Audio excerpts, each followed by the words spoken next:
Namaste everyone and welcome to the class of Corporate Accounting. Dear students, in this class we are going to solve one problem on consolidated financial statements in case of partly owned subsidiaries and when revaluation adjustment is given. Let's begin today's session. You see, A Company Limited acquired 75% of equity shares in B Company Limited on 1/10/2015. ಇಲ್ಲಿ A company limited ಅನ್ನೋ ಒಂದು company B company ಲಿಮಿಟೆಡಲ್ಲಿ 75% equity ಶೇರ್ಸನ್ನು acquire ಮಾಡುತ್ತೆ. ಅಂದರೆ majority of equity ಶೇರ್ಸನ್ನು ಇದು acquire ಮಾಡುತ್ತೆ. ಸೊ ಎ ಕಂಪನಿ ಲಿಮಿಟೆಡ್ ಇಲ್ಲಿ ಹೋಲ್ಡಿಂಗ್ ಕಂಪನಿ ಆಗುತ್ತೆ ಆ್ಯಂಡ್ ಬಿ ಕಂಪನಿ ಲಿಮಿಟೆಡ್ ಅದರ ಸಬ್ಸಿಡರಿ ಕಂಪನಿ ಆಗುತ್ತೆ. ಇಲ್ಲಿ ಎ ಕಂಪನಿ ಲಿಮಿಟೆಡ್ ಅವರ ಇಂಟ್ರೆಸ್ಟ್ ಎಷ್ಟಿದೆ? 75% ಇದೆ. ರಿಮೈನಿಂಗ್ ಇಂಟ್ರೆಸ್ಟನ್ನು ಯಾರು ಹೊಂದಿರ್ತಾರೆ? ಮೈನಾರಿಟಿ ಶೇರ್ ಹೋಲ್ಡರ್ಸ್ ಹೊಂದಿರ್ತಾರೆ. ಅದಕ್ಕೆ ನಾವು ಮೈನಾರಿಟಿ ಇಂಟ್ರೆಸ್ಟ್ ಅಂತ ಹೇಳ್ತೇವೆ. That is 25%. You see here the following are the statement of assets and liabilities of the two companies on 31st March 2016. ಇಲ್ಲಿ ಎರಡೂ ಕಂಪನಿಗಳ statement of assets and liabilities ಅಂದರೆ balance ಶೀಟನ್ನು ಕೊಟ್ಟಿದ್ದಾರೆ. Let's see that. U C first part equity and liabilities. In that first one, shareholders funds. In that first one, share capital. Let's go to note number 1. Share capital, issued, subscribed and paid up capital. In that, equity shares of rupees 10 each fully paid. A Company Limited 3 lakh, B Company Limited 1,80,000. And one more thing here, ಇಲ್ಲಿ ಪ್ರತಿ ಕಂಪನಿಗಳ total number of ಶೇರ್ಸನ್ನು ಕೂಡ ನಾವು find out ಮಾಡ್ಬೋದು. You see here A company limited 3 lakh total share capital ಇದೆ. Per share face value rupees 10 ಇದೆ. So 30,000 total number of shares ಆಗುತ್ತೆ. ಇನ್ನು B company limited 1,80,000 share capital divided by rupees 10 per share. So number of shares, total number of shares ಎಷ್ಟಾಗುತ್ತೆ? 18,000. Next you see note number 2, reserves and surplus. In that first one, general reserve 30,000 and 20,000. Next, profit and loss account credit balance on 1/4/2015. This is nothing but opening balance. A Company Limited is 20,000, B Company Limited is 15,000. Profit for the year 2015-16, current year profit. A Company Limited 45,000, B Company Limited 30,000. Total reserves and surplus, A Company Limited 95,000, B Company Limited 65,000. Let's see note number 3, trade payables. Sundry creditors 37,500, 25,000. Bills payable, A Company Limited 10,000, B Company Limited also 10,000. Total trade payables 47,500 and 35,000. You see here share capital, reserves and surplus, and under current liabilities only one item is there, that is trade payables. We have seen that in note. Total equity and liabilities 4,42,500 and 2,80,000. Let's see part 2, assets. In that non-current assets, in that tangible fixed assets. Let's see note number 4, tangible assets. In that buildings 75,000 and 60,000. Machinery 85,000 and 87,500. Furniture 4,000 and 3,000. Total tangible assets 1,64,000 and 1,50,500. Next you see non-current investment. Let's go to note number 5, non-current investment. In that 13,500 shares in B Company Limited, under A Company Limited 1,60,000. ಇಲ್ಲಿ we have seen B company limited ಅಲ್ಲಿ ಇರುವಂತಹ total number of shares 18,000 ಇದೆ. ಅದರಲ್ಲಿ 13,500 ಶೇರ್ಸನ್ನು ಯಾರು acquire ಮಾಡಿದ್ದಾರೆ? A company limited ಅವರು acquire ಮಾಡಿದ್ದಾರೆ. ಇಲ್ಲಿ ಪರ್ಚೇಸ್ ಕನ್ಸಿಡರೇಷನ್ ಅಂದರೆ ಅವರು ಪೇ ಮಾಡಿದಂಥ ಪ್ರೈಸ್ ಎಷ್ಟಿದೆ? 1,60,000 rupees ಇದೆ. Next government securities under B company limited 42,500. So total is 1,60,000 and 42,500. Let's see number 2, current assets. In that first one, inventories. Let's go to note number 6, inventories. In that stock 46,000 and 32,000. Next note number 7, trade payables. In that debtors 30,000 and 20,000. Bills receivable 12,500 and 10,000. So total trade receivables 42,500 and 30,000. Next note number 8, cash and cash equivalents. In that bank 30,000 and 25,000. You see here inventories, trade receivables, cash and cash equivalents. So total assets is 4,42,500 and 2,80,000. Let's see the additional information given in the problem. First one, on 1/4/2015, the books of B Company Limited showed a balance of general reserve of rupees 10,000. ಇಲ್ಲಿ 1/4/2015 ಡೇಟಿಗೆ B company ಲಿಮಿಟೆಡಿನ general reserve balance ಎಷ್ಟಿತ್ತು? rupees 10,000. ಅಂದರೆ general reserve opening balance ಎಷ್ಟಂತಾಯಿತು? rupees 10,000.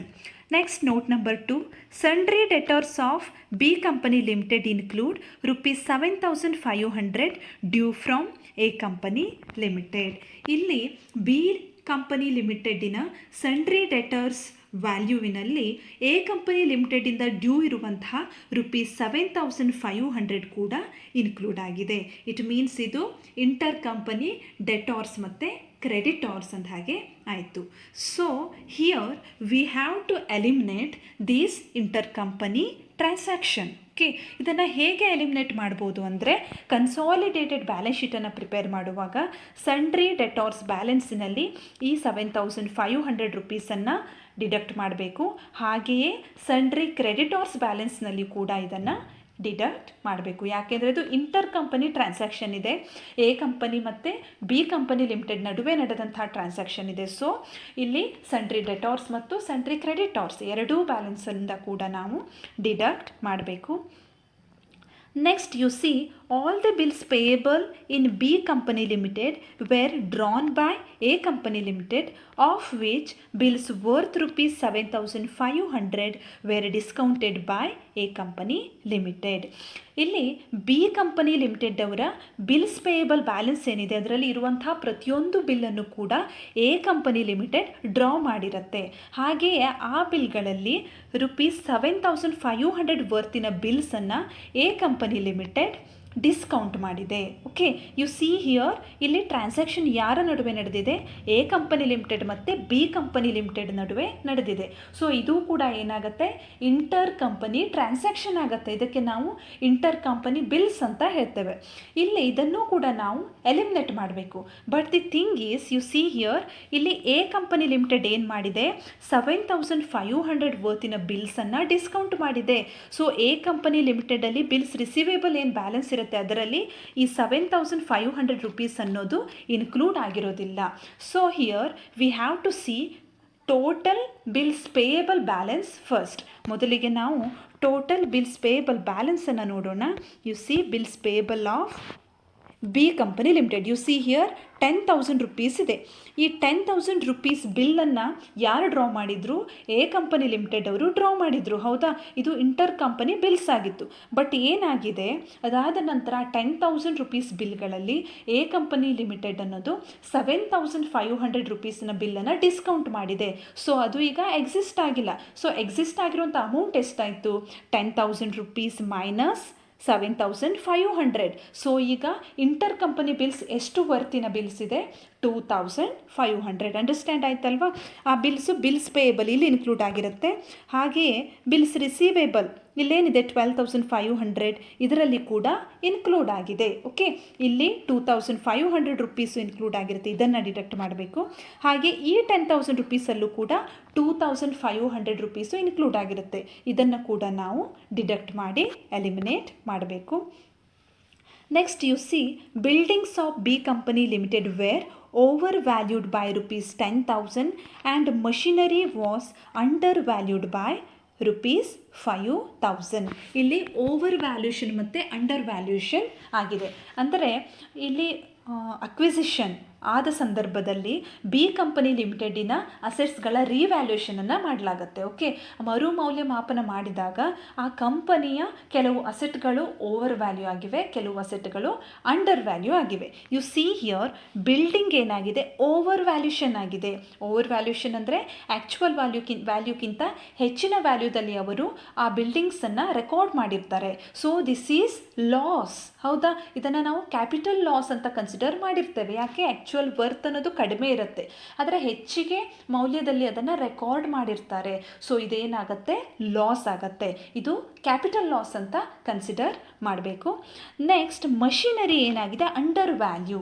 Under valuation ಅಂದರೆ actual ಇರುವಂಥ ವ್ಯಾಲ್ಯೂಕ್ಕಿಂತ ಕಡಿಮೆ ವ್ಯಾಲ್ಯೂದಲ್ಲಿ record ಮಾಡಲಾಗುತ್ತೆ.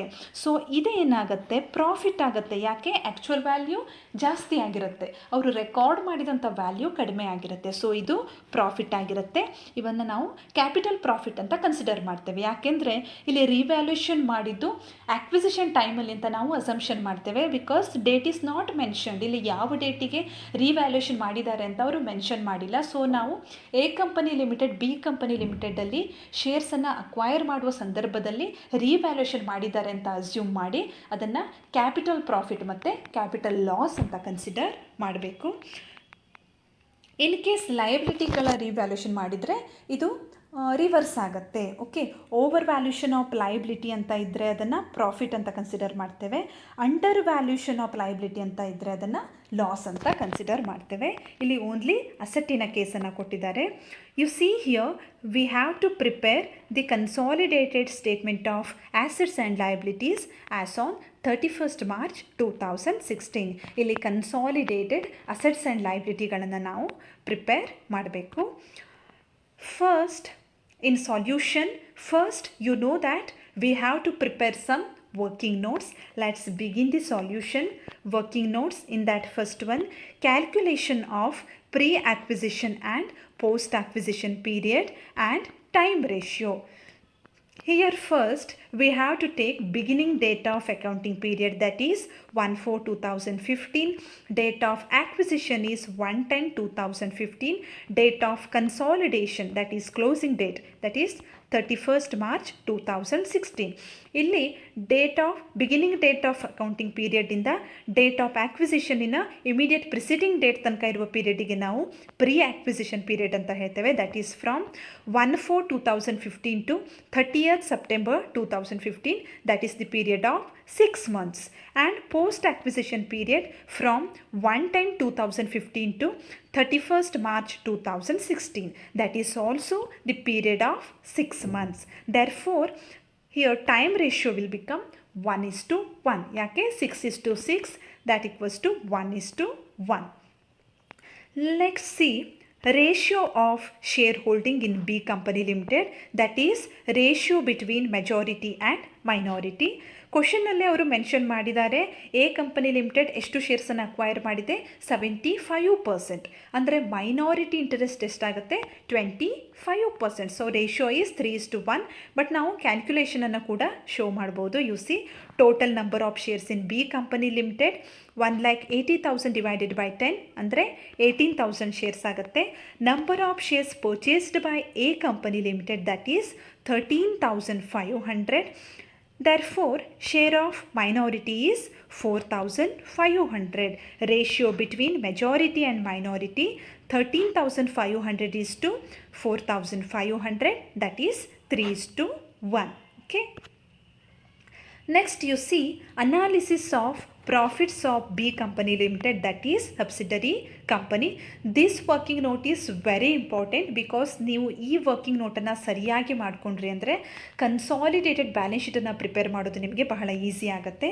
Here we have 4 columns, particulars, pre acquisition profit, ಇದನ್ನು ಕ್ಯಾಪಿಟಲ್ ಪ್ರಾಫಿಟ್ಸ್ ಅಂತ ಕನ್ಸಿಡರ್ ಮಾಡ್ತೇವೆ. Next post acquisition profit, in that 2 columns, revenue profits and revenue reserves. First, we have to take opening balances. General reserves as on 1/4/2015. ಇದನ್ನು ಅಡ್ಜಸ್ಟ್ಮೆಂಟಲ್ಲಿ ಅವರು mention ಮಾಡಿದ್ದಾರೆ. That is ₹10,000. Pre acquisition profit ಇರಲಿ, reserve ಇರಲಿ, ಅದನ್ನು capital profit ಅಂತಲೇ ನಾವು consider ಮಾಡ್ತೇವೆ. So we wrote here P&L account as on 1/4/2015. that is 15,000. ಇದನ್ನು ನೋಟ್ ನಂಬರ್ 2ದಲ್ಲಿ ಕೊಟ್ಟಿದ್ದಾರೆ. Next we have to take increase in reserve during the year. ಈ ವರ್ಷ ರಿಸರ್ವ್ ಬ್ಯಾಲೆನ್ಸಲ್ಲಿ ಎಷ್ಟು ಇನ್ಕ್ರೀಸ್ ಆಗಿದೆ, ಎಷ್ಟು ಹೊಸ ರಿಸರ್ವ್ಗಳನ್ನು ಅವರು ಕ್ರಿಯೇಟ್ ಮಾಡಿದ್ದಾರೆ. Here U C general reserve closing balance ಎಷ್ಟಿದೆ, 20,000 ಇದೆ. ಅದರ ಓಪನಿಂಗ್ ಬ್ಯಾಲೆನ್ಸ್ ಎಷ್ಟಿತ್ತು ಅಂತ ಕೊಟ್ಟಿದ್ದಾರೆ, ₹10,000 ಇದೆ. ಹಾಗಿದ್ರೆ ಎಷ್ಟು ಇನ್ಕ್ರೀಸ್ ಆದಂಗಾಯಿತು, ಎಷ್ಟು, ₹10,000, right? Increase in reserve during the year, ₹10,000. That is ₹20,000 closing balance minus ₹10,000 opening balance. This 10,000 is to be allocated in time ratio. What's the time ratio here? 1:1. So we have to take half. You see here, pre-acquisition 10,000 into half, that is 5,000. This is considered as capital profit. Next, post acquisition, that is also 5,000. This is considered as revenue reserve, ₹5,000. okay, ಈ ₹5,000 ಅಲ್ಲಿ holding ಕಂಪನಿಯ share ಇರುತ್ತೆ, ಹಾಗೆ minority share holders ಕೂಡ ಶೇರನ್ನು ಹೊಂದಿರ್ತಾರೆ. ಇಲ್ಲಿ minority share holders ಹೊಂದಿದಂಥ ಶೇರನ್ನು minority ಇಂಟ್ರೆಸ್ಟ್ಗೆ ನಾವು add ಮಾಡ್ತೇವೆ. Holding ಕಂಪನಿಯ ಶೇರ್ ಏನಿರುತ್ತೆ ಅದನ್ನು ಹೋಲ್ಡಿಂಗ್ ಕಂಪನಿಯ ಜನರಲ್ ರಿಸರ್ವ್ ಬ್ಯಾಲೆನ್ಸಿಗೆ ಆ್ಯಡ್ ಮಾಡ್ತೇವೆ. ಓಕೆ, ಕಾಸ್ಟ್ ಆಫ್ ಕಂಟ್ರೋಲ್ ಕ್ಯಾಲ್ಕ್ಯುಲೇಷನ್ಗೆ ನಾವು ಈ ಪೋಸ್ಟ್ ಅಕ್ವಿಸಿಷನ್ ಪ್ರಾಫಿಟನ್ನು ಕನ್ಸಿಡರ್ ಮಾಡೋದೇ ಇಲ್ಲ. ಓಕೆ, ಇಲ್ಲಿ ಪೋಸ್ಟ್ ಅಕ್ವಿಸಿಷನ್ ಪ್ರಾಫಿಟ್ ಇದ್ದರೆ P&L ಅಕೌಂಟಿಗೆ ಆ್ಯಡ್ ಮಾಡ್ತೇವೆ. ಜನರಲ್ ರಿಸರ್ವ್ ಬ್ಯಾಲೆನ್ಸ್ ಇದ್ದರೆ ಅದನ್ನು ರಿಸರ್ವ್ ಅಕೌಂಟಿಗೆ ಆ್ಯಡ್ ಮಾಡ್ತೇವೆ. You see next profit earned during the year, ಇದನ್ನು ನೋಟ್ ನಂಬರ್ 2ದಲ್ಲೇ ಕೊಟ್ಟಿದ್ದಾರೆ. That is ₹30,000. This is also needs to be allocated in time ratio, that is 1:1. You see 30,000 into half ಎಷ್ಟಾಗುತ್ತೆ, ₹15,000 ಆಗುತ್ತೆ. Pre acquisition ₹15,000, post acquisition ₹15,000. ಇಲ್ಲಿ pre acquisition profit ಏನಿದೆ ಅದನ್ನು ನಾವು capital profit ಅಂತ ಕನ್ಸಿಡರ್ ಮಾಡ್ತೇವೆ. ಪೋಸ್ಟ್ ಅಕ್ವಿಸಿಷನ್ ಪ್ರಾಫಿಟ್ 15,000 ಏನಿದೆ ಇದನ್ನು ನಾವು ರೆವೆನ್ಯೂ ಪ್ರಾಫಿಟ್ ಅಂತ ಕನ್ಸಿಡರ್ ಮಾಡ್ತೇವೆ. ಹಾಗೆ ಈ ಪ್ರಾಬ್ಲಮಲ್ಲಿ 2 ಅಡಿಷ್ನಲ್ ಇನ್ಫಾರ್ಮೇಷನನ್ನು ಕೊಟ್ಟಿದ್ದಾರೆ, ಅಡಿಷ್ನಲ್ ಐಟಮ್ಗಳನ್ನು ಕೊಟ್ಟಿದ್ದಾರೆ. That is loss on revaluation and profit on revaluation. ಇಲ್ಲಿ ನಾನು ಹೇಳಿದ ಹಾಗೆ ಓವರ್ ವ್ಯಾಲ್ಯೂಷನ್ ಆದಾಗ ಲಾಸ್ ಆಗುತ್ತೆ ಆ್ಯಂಡ್ ಅಂಡರ್ ವ್ಯಾಲ್ಯೂಷನ್ ಆದಾಗ ಪ್ರಾಫಿಟ್ ಆಗುತ್ತೆ. ಇಲ್ಲಿ ಬಿಲ್ಡಿಂಗ್ ಏನಾಗಿದೆ, ಓವರ್ ವ್ಯಾಲ್ಯೂಷನ್ ಆಗಿದೆ. So this is considered as loss on revaluation of buildings. ಅದು ಎಷ್ಟಿದೆ, ₹10,000 ಇದೆ. ಇದನ್ನು ನಾವು ಕ್ಯಾಪಿಟಲ್ ಲಾಸ್ ಅಂತ ಕನ್ಸಿಡರ್ ಮಾಡ್ತೇವೆ. So V cap this amount in bracket. ಇಲ್ಲಿ ನಾವು ಕ್ಯಾಪಿಟಲ್ ಪ್ರಾಫಿಟನ್ನು ಟೋಟಲ್ ಮಾಡುವಾಗ ಈ ಅಮೌಂಟನ್ನು ಡಿಡಕ್ಟ್ ಮಾಡಿ ಟೋಟಲ್ ಮಾಡಬೇಕು, because it is capital loss. ಹಾಗೆಯೇ ಮಷಿನರಿಯನ್ನು ರಿವ್ಯಾಲ್ಯೂಷನ್ ಮಾಡಿದಾಗ ಪ್ರಾಫಿಟ್ ಅರೈಸ್ ಆಯಿತು, ಯಾಕೆ, ಅಂಡರ್ ವ್ಯಾಲ್ಯೂ ಆಗಿತ್ತು. So profit on revaluation of machinery, ಇದನ್ನು ನಾವೇನು ಮಾಡಬೇಕು, ಕ್ಯಾಪಿಟಲ್ ಪ್ರಾಫಿಟ್ ಅಂತ ಕನ್ಸಿಡರ್ ಮಾಡಿ ಈ ಟೋಟಲ್ ಕ್ಯಾಪಿಟಲ್ ಪ್ರಾಫಿಟಿಗೆ ಆ್ಯಡ್ ಮಾಡಬೇಕು. That is ₹5,000. Let's see the total capital profit 40,000. ನಾವು 10,000, 15,000, 25,000 and 30,000, next 45,000, then 5,000, 50,000 capital profit ಆಗುತ್ತೆ. ಇದರಲ್ಲಿ 10,000 ಕ್ಯಾಪಿಟಲ್ ಲಾಸನ್ನು ಡಿಡಕ್ಟ್ ಮಾಡಿದ್ವಿ, that is 40,000. Next revenue profits total 15,000, revenue reserves total 5,000. ಇಲ್ಲಿ we have to take holding companies share as well as minority share. ಇಲ್ಲೇನು ಈ ಟೋಟಲ್ಗಳಿವೆ ಅಲ್ಲ, ಈ ಟೋಟಲ್ಗಳಲ್ಲಿ ಹೋಲ್ಡಿಂಗ್ ಕಂಪನಿಯ ಶೇರು ಇರುತ್ತೆ, ಹಾಗೆ ಮೈನಾರಿಟಿ ಇಂಟ್ರೆಸ್ಟ್ ಕೂಡ ಇರುತ್ತೆ. ಇದನ್ನು ನಾವು ಅಲೋಕೇಟ್ ಮಾಡಬೇಕು. U C holding company share 3/4 ಇದೆ. ಮೈನಾರಿಟಿ ಇಂಟ್ರೆಸ್ಟ್ 1/4 ಇದೆ. ಇಲ್ಲಿ ಟೋಟಲ್ ಕ್ಯಾಪಿಟಲ್ ಪ್ರಾಫಿಟ್ಟು 40,000 ಇದೆ. ಹೋಲ್ಡಿಂಗ್ ಕಂಪನಿ ಶೇರ್ 30,000 ಆಗುತ್ತೆ. ಮೈನಾರಿಟಿ ಇಂಟ್ರೆಸ್ಟ್ 10,000 ಆಗುತ್ತೆ. ರೆವೆನ್ಯೂ ಪ್ರಾಫಿಟ್ 15,000 ಇದೆ. ಇದರಲ್ಲಿ ಹೋಲ್ಡಿಂಗ್ ಕಂಪನಿ ಶೇರ್ 11,250 ಇದೆ. ಮೈನಾರಿಟಿ ಇಂಟ್ರೆಸ್ಟ್ 3,750 ಇದೆ. ರೆವೆನ್ಯೂ ರಿಸರ್ವ್ ಟೋಟಲ್ 5,000 ಇದೆ. ಇದರಲ್ಲಿ ಹೋಲ್ಡಿಂಗ್ ಕಂಪನಿ ಶೇರ್ 3,750 ಇದೆ. ಮೈನಾರಿಟಿ ಇಂಟ್ರೆಸ್ಟ್ 1,250 ಇದೆ. Let's see working note number 4, chart showing majority and minority interest. Here first we have to take share capital of subsidiary company, that is B Company Limited. Here ratio of shareholding is 3:1. Total share capital 1,80,000. In that majority share is 1,35,000. Minority share is 45,000. Next we have to take share of capital profits. Total capital profits is 40,000. In that majority 30,000, minority 10,000. Share of revenue profits. Total is 15,000. Majority share 11,250. Minority interest 3,750. Share of revenue reserves. Total 5,000. Majority interest 3,750. Minority interest 1,250. So total is 2,40,000. Majority interest 1,80,000. Minority interest is 60,000. Let's move ahead. Computation of cost of control.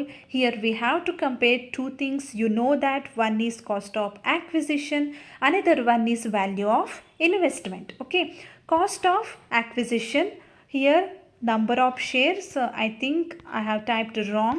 Total number of shares 13,500, right? 13,500 shares in B Company Limited. Amount is 1,60,000. ಇಲ್ಲಿ by mistake 1,200 ಅಂತ type ಆಗಿದೆ. This is 13,500. ಇಲ್ಲಿ ಅವರು pay ಮಾಡಿದಂಥ price ಎಷ್ಟು, that is purchase consideration 1,60,000 rupees ಇದೆ. ಹಾಗೆ value of ಇನ್ವೆಸ್ಟ್ಮೆಂಟನ್ನು ನಾವು ಇದರ ಜೊತೆಗೆ ಕಂಪೇರ್ ಮಾಡಬೇಕು. Here first we have to take shares acquired in B company limited at face value. ಅವರೇನು ಶೇರ್ಸನ್ನು ಅಕ್ವೈರ್ ಮಾಡಿದ್ದಾರೆ ಅದನ್ನು ನಾವು ಫೇಸ್ ವ್ಯಾಲ್ಯೂದಲ್ಲಿ ಕನ್ಸಿಡರ್ ಮಾಡಬೇಕು. ಎಷ್ಟು ಶೇರ್ಸನ್ನು ಅಕ್ವೈರ್ ಮಾಡಿದ್ದಾರೆ? 13,500 ಶೇರ್ಸ್. ಇಲ್ಲಿ ಪ್ರತಿ ಶೇರಿನ ಫೇಸ್ ವ್ಯಾಲ್ಯೂ ಎಷ್ಟಿದೆ? ₹10. Okay, so total share capital acquired 1,35,000. Next, share of capital profits of B Company Limited. ಇಲ್ಲಿ ಕ್ಯಾಪಿಟಲ್ ಪ್ರಾಫಿಟಲ್ಲಿ ಎ ಕಂಪನಿ ಲಿಮಿಟೆಡ್ ಅವರ ಶೇರ್ ಎಷ್ಟಿದೆ? 30,000. ಸೊ 30,000. ಇಲ್ಲಿ ಅವರ ಇನ್ವೆಸ್ಟ್ಮೆಂಟಿನ ಟೋಟಲ್ ವ್ಯಾಲ್ಯೂ ಎಷ್ಟಾಗುತ್ತೆ? 1,65,000. We have to compare these two figures. Here which one is more? Value of investment is more. Okay, here intrinsic value is more and cost of acquisition is less. So difference is considered as capital reserve, that is 5,000 rupees. Let's prepare consolidated statement of assets and liabilities of A Company Limited and its subsidiary B Company Limited as on 31st March 2016. Okay, let's prepare notes to the accounts first. Note number 1, share capital. In that, issued, subscribed and paid up capital 30,000 equity shares of ₹10 each, fully paid, that is ₹3 lakh. Note number 2, reserves and surplus. In that first one, capital reserve. Okay, ಇಲ್ಲಿ working note 5 ಅಲ್ಲಿ ಅಂದರೆ cost of ಕಂಟ್ರೋಲನ್ನು calculate ಮಾಡಿದಾಗ ನಾವು ಅಲ್ಲಿ difference ಅನ್ನೋದು capital reserve arise ಆಯಿತು. ಅದನ್ನು ನಾವಿಲ್ಲಿ ಶೋ ಮಾಡ್ತೀವಿ, that is ₹5,000. Next, general reserve of A company limited, that is ₹30,000. ಈ ₹30,000ಗೆ ನಾವು ಬಿ ಕಂಪನಿ ಲಿಮಿಟೆಡಿನ ಪೋಸ್ಟ್ ಆಕ್ವಿಸಿಷನ್ ರಿಸರ್ವ್ಗಳಲ್ಲಿ ಎ ಕಂಪನಿ ಲಿಮಿಟೆಡ್ ಹೊಂದಿದ ಶೇರನ್ನು ಕೂಡ ಆ್ಯಡ್ ಮಾಡಬೇಕು. ಯಾಕೆಂದರೆ ಪೋಸ್ಟ್ ಆಕ್ವಿಸಿಷನ್ ರಿಸರ್ವ್ ಏನಾಗುತ್ತೆ? ರೆವೆನ್ಯೂ ರಿಸರ್ವ್ ಆಗುತ್ತೆ. ಇದನ್ನು ನಾವು ಕಾಸ್ಟ್ ಆಫ್ ಕಂಟ್ರೋಲ್ ಕ್ಯಾಲ್ಕುಲೇಷನಲ್ಲಿ ಕನ್ಸಿಡರ್ ಮಾಡೋದಿಲ್ಲ. ಇದನ್ನು ನಾವೇನು ಮಾಡ್ತೇವೆ? ಈ ಎ ಕಂಪನಿ ಲಿಮಿಟೆಡ್ ಹೊಂದಿದಂತಹ ಜನರಲ್ ರಿಸರ್ವ್ ಬ್ಯಾಲೆನ್ಸಿಗೆ ಆ್ಯಡ್ ಮಾಡ್ತೇವೆ. ರೆವೆನ್ಯೂ ಪ್ರಾಫಿಟ್ ಇರಲಿ, ರಿಸರ್ವ್ ಇರಲಿ, ಅದನ್ನು ನಾವು ಈ ಬ್ಯಾಲೆನ್ಸ್ ಶೀಟಲ್ಲೇ ಕನ್ಸಿಡರ್ ಮಾಡಬೇಕು. That is you see ₹30,000 balance ಇತ್ತು, ಅದಕ್ಕೆ ನಾವು ಪೋಸ್ಟ್ ಅಕ್ವಿಸಿಷನ್ ರಿಸರ್ವಿನ ಶೇರನ್ನು ಆ್ಯಡ್ ಮಾಡಿದ್ವಿ. 33,750 ಕ್ಲೋಸಿಂಗ್ ಬ್ಯಾಲೆನ್ಸ್ ಆಗುತ್ತೆ. Next you see profit and loss account of A company limited. ಇಲ್ಲಿ ಎ ಕಂಪನಿ ಲಿಮಿಟೆಡಿನ credit balance of P N L account ಎಷ್ಟಿತ್ತು? You see here profit and loss account of A company limited. ಇಲ್ಲಿ opening balance 20,000 rupees ಇತ್ತು. ಹಾಗೆಯೇ profit for the year 45,000 rupees ಇತ್ತು. So total P N L account credit balance ಎಷ್ಟಾಗುತ್ತೆ? 65,000 ಆಗುತ್ತೆ. You see here, U C 1/4/2015 that is opening balance 20,000 rupees ಇತ್ತು. ಈ ವರ್ಷದ profit 45,000 rupees ಇತ್ತು. ಸೊ ಟೋಟಲ್ ಎಷ್ಟಾಗುತ್ತೆ? 65,000 ರುಪೀಸ್ ಆಗುತ್ತೆ. ಈ 65,000 ರುಪೀಸಿಗೆ ಎ ಕಂಪನಿ ಲಿಮಿಟೆಡ್ ತನ್ನ ಸಬ್ಸಿಡರಿಯಾದ ಬಿ ಕಂಪನಿ ಲಿಮಿಟೆಡಿನ ಪೋಸ್ಟ್ ಅಕ್ವಿಸಿಷನ್ ಪ್ರಾಫಿಟ್ನಲ್ಲಿ ಹೊಂದಿದಂತಹ ಶೇರನ್ನು ಆ್ಯಡ್ ಮಾಡಬೇಕು. ಯಾಕೆಂದರೆ ಇದು ರೆವೆನ್ಯೂ ಪ್ರಾಫಿಟ್ ಆಗುತ್ತೆ. ರೆವೆನ್ಯೂ ಪ್ರಾಫಿಟನ್ನು ಎಲ್ಲಿ ಶೋ ಮಾಡ್ತೇವೆ ನಾವು? ಪಿ ಎನ್ ಎಲ್ ಅಕೌಂಟಲ್ಲಲ್ವಾ? ಸೊ ಇಲ್ಲಿ 65,000 ರುಪೀಸ್ ಏನು P N L account balance ಇದೆ, ಇದಕ್ಕೆ ನಾವು ಬಿ ಕಂಪನಿ ಲಿಮಿಟೆಡಿನ ಪೋಸ್ಟ್ ಅಕ್ವಿಸಿಷನ್ ಪ್ರಾಫಿಟ್ ಶೇರನ್ನು ಆ್ಯಡ್ ಮಾಡ್ತೇವೆ. That is 11,250. ಸೊ ಟೋಟಲ್ ಎಷ್ಟಾಗುತ್ತೆ? 76,250. So total reserves and surplus will become 1,15,000. Next you see note number 3, trade payables. In that first one, sundry creditors. A company limited in a sundry creditors 37,500 ಇದೆ. B company limited 25,000 ಇದೆ. So total sundry creditors balance ಎಷ್ಟಾಗುತ್ತೆ? 62,500 ಆಗುತ್ತೆ. But ಇಲ್ಲಿ inter company creditors ಇದೆ, ಹೌದಲ್ವಾ? Additional ಇನ್ಫಾರ್ಮೇಷನಲ್ಲಿ clear ಆಗಿ mention ಮಾಡಿದ್ದಾರೆ. ಈ ಇಂಟರ್ ಕಂಪನಿ ಕ್ರೆಡಿಟರ್ಸನ್ನು ನಾವು ಡಿಡಕ್ಟ್ ಮಾಡಬೇಕು. That is 7,500. So trade payables closing balance 55,000. Next bills payable. A company limited 10,000 ಇದೆ. ಬಿ ಕಂಪನಿ ಲಿಮಿಟೆಡ್ ಆಲ್ಸೋ 10,000 ಇದೆ. ಇಲ್ಲಿ ಟೋಟಲ್ ಬಿಲ್ಸ್ ಪೇಯಬಲ್ ಎಷ್ಟಾಯಿತು? 20,000 ರುಪೀಸ್ ಆಯಿತು. ಈ 20,000 ರುಪೀಸಲ್ಲಿ ನಾವು ಇಂಟರ್ ಕಂಪನಿ ಬಿಲ್ಸನ್ನು ಡಿಡಕ್ಟ್ ಮಾಡಬೇಕು. ಯು ಸಿ ಅವರು ಇಶ್ಯೂ ಮಾಡಿದಂಥ ಬಿಲ್ಲು 10,000 ಇತ್ತು. ಅದರಲ್ಲಿ ಎ ಕಂಪನಿ ಲಿಮಿಟೆಡ್ ಅವರು 7,500 ಬಿಲ್ಸನ್ನು ಏನು ಮಾಡ್ತಾರೆ? ಡಿಸ್ಕೌಂಟ್ ಮಾಡ್ತಾರೆ. ಇಲ್ಲಿ ಬೈ ಮಿಸ್ಟೇಕ್ 2,500 ಅಂತ ಟೈಪ್ ಆಗಿದೆ. This is 7,500. So remaining bills ಎಷ್ಟಾಗುತ್ತೆ? 2,500 ರುಪೀಸ್. ಅಷ್ಟನ್ನು ಮಾತ್ರ ನಾವು ಡಿಡಕ್ಟ್ ಮಾಡಬೇಕು. ಯಾಕೆಂದರೆ 7,500 ವರ್ತಿನ ಬಿಲ್ಲನ್ನು ಅವರು ಆಲ್ರೆಡಿ ಡಿಸ್ಕೌಂಟ್ ಮಾಡಿದ್ದಾರೆ, ಅದು ಈಗ ಇನ್ಕ್ಲೂಡ್ ಆಗಿಲ್ಲ. ಸೊ ಅದನ್ನು ನಾವು ಕನ್ಸಿಡರ್ ಮಾಡದೆ ಓನ್ಲಿ 2,500 ರುಪೀಸಿನ ಬಿಲ್ಲನ್ನು ಎಲಿಮಿನೇಟ್ ಮಾಡಬೇಕು. ದಟ್ ಈಸ್ ಟೋಟಲ್ ಎಷ್ಟಾಗುತ್ತೆ? 17,500. Total trade payables balance is 72,500. Next you see note number 4, tangible assets. In that first one, building. A company limited building 75,000.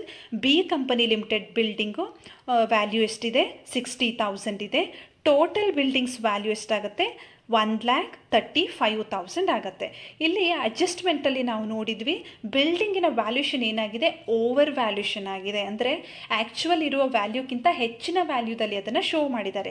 So ಇದನ್ನು ನಾವು ಲಾಸ್ ಆನ್ ರಿವ್ಯಾಲ್ಯೂಷನ್ ಅಂತ consider ಮಾಡ್ತೇವೆ. ಹಾಗೆಯೇ concerned ಅಸೆಟ್ಟಿಂದ ಅದನ್ನು ಏನು ಮಾಡ್ತೇವೆ? ಡಿಡಕ್ಟ್ ಮಾಡ್ತೇವೆ. ಸೊ ಇಲ್ಲಿ 1,35,000 ರುಪೀಸ್ ಅಂತ ಶೋ ಮಾಡಿದರು. ಬಟ್ ವ್ಯಾಲ್ಯೂ ಎಷ್ಟಿದೆ? 10,000 ರುಪೀಸ್ ಕಡಿಮೆ ಇದೆ. ಅವರು ಇರುವ ವ್ಯಾಲ್ಯೂಗಿಂತ 10,000 ರುಪೀಸನ್ನು ಹೆಚ್ಚಿಗೆ ತೋರಿಸಿದ್ರು. ಸೊ ಅದರ ಆ್ಯಕ್ಚುಯಲ್ ವ್ಯಾಲ್ಯೂದಲ್ಲಿ ನಾವು ಅದನ್ನು ರೆಕಾರ್ಡ್ ಮಾಡಬೇಕು, ಶೋ ಮಾಡಬೇಕು ಅಂದರೆ ಆ ಅಮೌಂಟನ್ನು ಏನು ಮಾಡಬೇಕು? ಡಿಡಕ್ಟ್ ಮಾಡಬೇಕು. We have to deduct over valuation, that is 10,000 rupees. So ಬಿಲ್ಡಿಂಗಿನ ಆ್ಯಕ್ಚುಯಲ್ ವ್ಯಾಲ್ಯೂ ಎಷ್ಟಾಯಿತು? 1,25,000 rupees. Next you see machinery. A company limited 85,000. B company limited 87,500. Total machinery value 1,72,500. You see here ಇಲ್ಲಿ ಅಸೆಟ್ಗಳ ಅಂಡರ್ ವ್ಯಾಲ್ಯೂಷನ್ ಆಗಿದೆ. ಅಂದರೆ ಮಷಿನರಿಯನ್ನು under value ಮಾಡಿದ್ದಾರೆ, actually ಇರುವ ವ್ಯಾಲ್ಯೂಗಿಂತ ಕಡಿಮೆ ವ್ಯಾಲ್ಯೂದಲ್ಲಿ ತೋರಿಸಿದ್ದಾರೆ. ಇದೇನಾಗುತ್ತೆ? ಪ್ರಾಫಿಟ್ ಆಗುತ್ತೆ. ಇದನ್ನು ನಾವು ಆ್ಯಡ್ ಮಾಡಬೇಕು.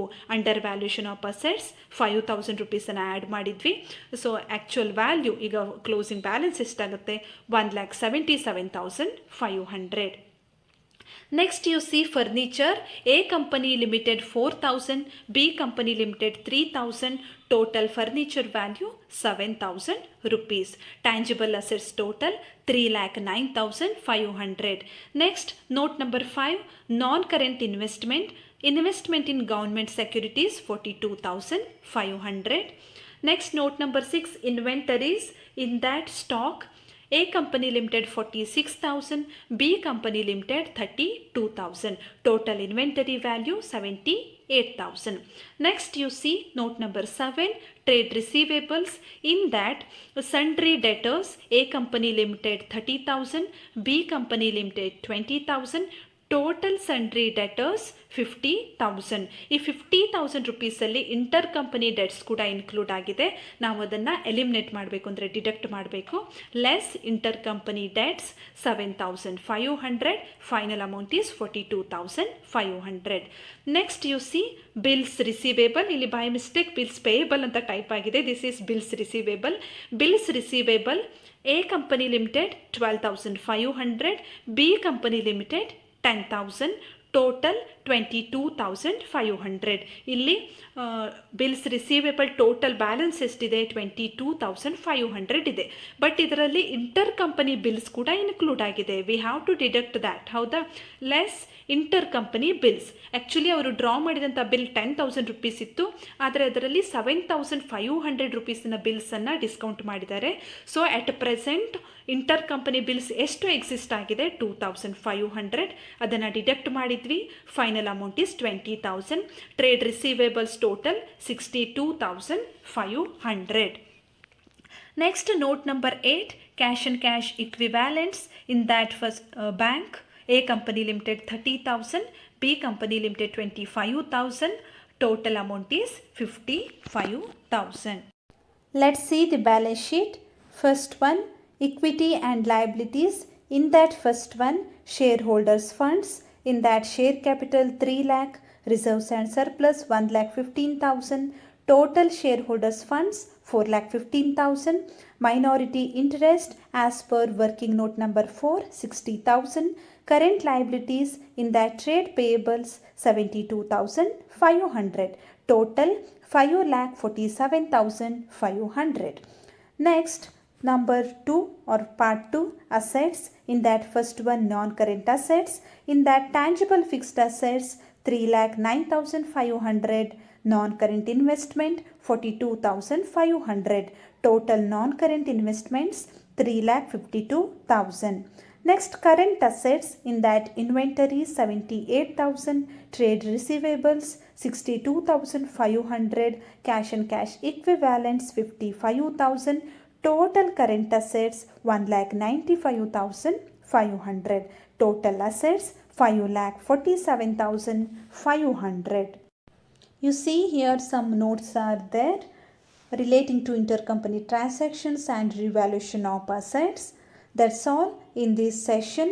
Today we have prepared one consolidated financial statement in case of partly owned subsidiaries, and we have also seen the adjustment of revaluation of assets and liabilities. ಮುಂದಿನ ಸೆಷನಲ್ಲಿ ಭೇಟಿಯಾಗೋಣ. ಧನ್ಯವಾದಗಳು.